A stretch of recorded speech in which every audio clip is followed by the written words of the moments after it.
ব্যারাকপুরে বিধ্বংসী আগুন, ঘটনাস্থলে দমকলের 5টি ইঞ্জিন।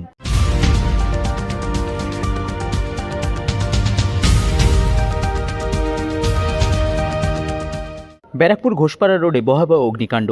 একটি সিনেমা হলের সামনে থাকা ক্যাফেটেরিয়ায় অগ্নিকাণ্ডের ঘটনা ঘটে।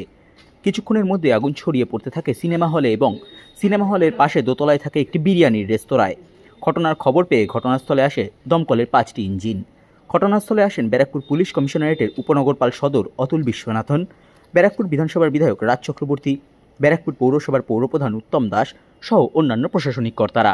রাস্তায় ভিড় জমে গেলে পুলিশের পক্ষ থেকে মৃদু লাঠিচার্জ করা হয় পরিস্থিতি নিয়ন্ত্রণে আনতে। প্রায় 1 ঘন্টার চেষ্টায় আগুন নিয়ন্ত্রণে এনেছে দমকল কর্তৃপক্ষ। দেখো, যেটা শুনলাম যে এখানে একটা ক্যাফেটেরিয়া রয়েছে, সেখান থেকে আগুনটা প্রথম শুরু হয়েছে। শুরু হওয়ার পরে কয়েক সেকেন্ডের মধ্যে স্প্রেড করে যায় আগুনটা। সঙ্গে সঙ্গে দমকল আসে। অলরেডি দমকলের 5টা-6টা গাড়ি রয়েছে এবং তারা রিফিল করেছে। প্রায় 11টা মতো দমকলের জল দিয়ে মোটামুটি কন্ট্রোলে এসছে। ভিতরে এখন এরা কাজ করছে।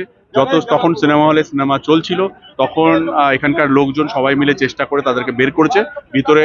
আমরা এখন অব্দি যা খবর পেয়েছি, কোনো রকম হতাহতের খবর পাইনি। হ্যাঁ, এবং কিন্তু অনেকটা ক্ষতি হয়েছে।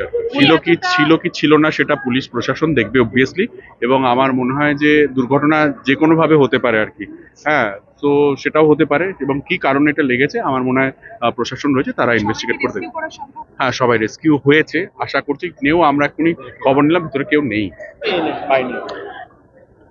যতটুকু ইনফরমেশন যে ক্যাফেটেরিয়া থেকে ফার্স্ট আগুন ধরে এবং গ্যাসের সিলিন্ডার মতো না, গ্যাসের পাইপ থেকেই গ্যাস বেরিয়ে আগুনটা লেগেছে।